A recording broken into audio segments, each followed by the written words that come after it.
வணக்கம். என் குருநாதர் எழுத்து சித்தர் பாலகுமாரன் சார் அவர்களை மனதார வணங்கிவிட்டு உங்களுடன் பேச தொடங்குகிறேன். நான் உங்கள் ராம்ஜி. இயக்குனர் பாலா எப்பேற்பட்ட டைரக்டர், திறமை வாய்ந்தவர், பயங்கர ஹிட்டு கொடுத்தவர் அப்படிங்கிறதெல்லாமே நமக்கு தெரியும். அப்படின்னு சொன்னாலும் கூட சமீப காலங்களில் அவர் கொஞ்சம் சறுக்கிட்டே இருக்கார் தன்னுடைய சிந்தனையிலையும் கூட அப்படின்னு தான் இருக்கு. சமீபத்தில் அருண் விஜய்க்கு ஒரு பெரிய பிரேக் கிடைக்கும்னு நாம் எல்லாரும் ஆசையாக எதிர்பார்க்கப்பட்ட அந்த வணங்கான் திரைப்படமும் ஒரு பிற்போக்குத்தனமான சிந்தனைகள் கொண்டதாக இருந்ததுங்கிறத நிறைய பேர் லெனின் பாரதி டைரக்டர் லெனின் பாரதி உட்பட எல்லோருமே கழுவி அந்த படத்தை பற்றி காட்சி எடுத்துட்டாங்கன்னு தான் சொல்லணும். என்னன்னாக்கா ஒரு பொண்ணோட மனசு ஒரு பொண்ணுக்கு தானங்க தெரியும் அப்படின்னு எத்தனை படத்தில் இந்த டைலாக் நம்ம கேட்டிருப்போம். நம்ம வீட்டில் எல்லாருமே சொல்ல கேட்டிருப்போம். அதே போல் ஒரு மாற்றுத்திறனாளியினுடைய மனசை ஒரு மாற்றுத்திறனாளியால் தான் புரிஞ்சிக்க முடியும்னு முட்டாள்தனமாக சொன்ன கதை தான் வணங்கான்.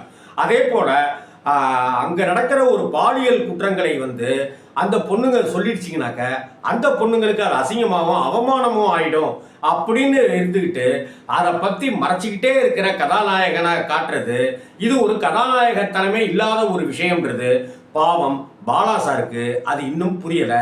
இன்னும் புரியறதுக்கு அவர் எத்தனை வருஷம் ஆகுமோ தெரியலை. பாலாவுடைய படங்கள் அப்படிங்கிற ஒரு டெம்ப்ளேட்டுக்குள்ளார இருக்கிற ஒரு சராசரி படங்கள் தான். அவருடைய எல்லா படங்களுமே ஆகாவோகோன்னு கொண்டாடுகிற படங்கள்ன்றதை நான் ஒப்புக்கொள்ளவே மாட்டேன்.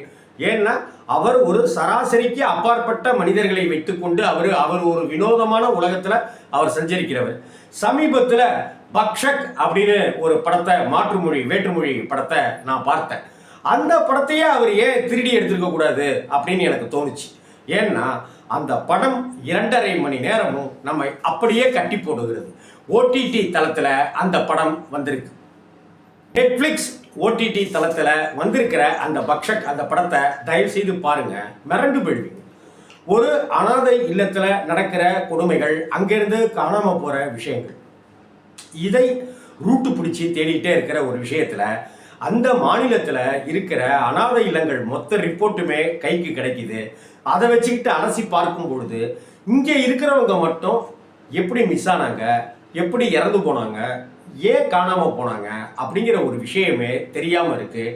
இன்ஃபேக்ட் அந்த அனாதை இல்லத்திற்கு, ஆதரவற்றோர் இல்லத்துக்கு மாநில அரசாங்கம் மிகப்பெரிய அளவில் சப்போர்ட்டாக இருக்குது, அரசியல் பின்புலங்கள் இருக்குது அப்படின்னலாம் இருக்கிற இந்த கதை அமைப்பு அந்த அனாதை இல்லத்துக்குள்ளார போகிறதுக்கே விட மாட்டாங்க. அப்படிப்பட்ட ஒரு சூழ்நிலை நூல் பிடிச்சி போகும்போது நமக்கு என்னென்னலாம் கொடுமைகள் நடந்திருக்குன்றது ஒரு பக்கம் காட்டப்பட்டிருக்கும். இன்னொரு பக்கம் எப்படியாவது பிடிக்கணுமே அப்படிங்கிற ஒரு வெறித்தனமும் நமக்குள்ளார இருக்கும். இந்த கதாநாயகன் அப்படிதான் தேடி தேடி தேடி தேடி போகும்போது ஒரு பெண் போலீஸ் அதிகாரி அவங்களுக்கு உதவியாக இருக்க, இன்னும் கொஞ்சம் மூச்சு பிடிச்சி அப்படியே போகும்போது வேற ஒரு அனாதை இல்லத்தில் ஒரே ஒரு பெண் இருக்க, அந்த பெண் எனக்கு எதுவும் தெரியாது அப்படின்னு சொல்ல, அதற்கு பிறகு அந்த பெண்ணை வழிக்கு கொண்டு இந்த விஷயத்தை சொல்ல, அதற்கு அடுத்தடுத்து நடக்கிற விஷயங்கள், அதற்கு அடுத்தடுத்து நடக்கிற காவல்துறை செய்கிற விஷயங்கள், சட்டம் செய்கிற விஷயங்கள் அப்படின்னு போகும்போது இந்த படம் மிகப்பெரிய தாக்கத்தை எனக்குள்ளார ஏற்படுத்திச்சு. பக்ஷக் அப்படிங்கிற அந்த படத்தையே இவர் ரீமேக் உரிமையை வாங்கி தாராளமாக பண்ணியிருக்கலாம். துரு விக்ரம் நான் அறிமுகப்படுத்துகிறேன் அப்படின்னு சொல்லி விக்ரம்கிட்ட சொல்லி பல கோடி ரூபாய் இழப்பை ஏற்படுத்தி கொடுத்தாரு அந்த அர்ஜுன் வர்மாவா அந்த படம் எடுத்து. அதுக்கப்புறம் அப்படியே கிடப்பில் போட்டுட்டு அந்த படத்தை விக்ரம் திரும்ப எடுத்து வேற ஒரு டைரக்டர் வச்சு எடுத்தார் இல்லையா.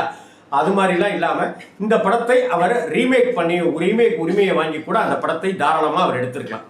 ஆனால் அதை செய்யலை. ஏன்னா பாலா அவர்கள்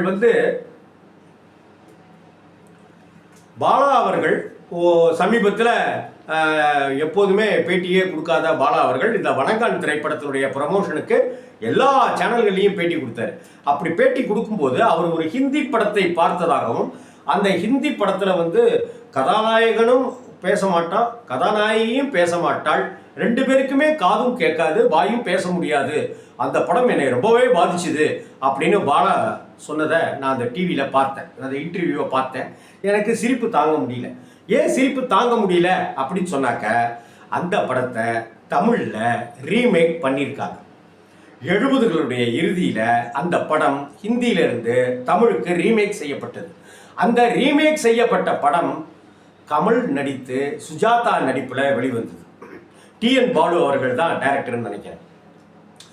இறைவன் 2 பொம்மைகள் செய்தான் தான் விளையாட, அவை இரண்டும் சேர்ந்தொரு பொம்மை செய்தது தான் விளையாட அப்படிங்கிற மிகப்பெரிய ஹிட்டு பாடல் கொண்ட உயர்ந்தவர்கள் அப்படிங்கிற திரைப்படத்தில் கமல் காது கேளாதவராகவும் வாய் பேச முடியாதவராகவும், சுஜாதா காது கேளாதவராகவும் வாய் பேச முடியாதவரும் நடிச்சிருப்பாங்க.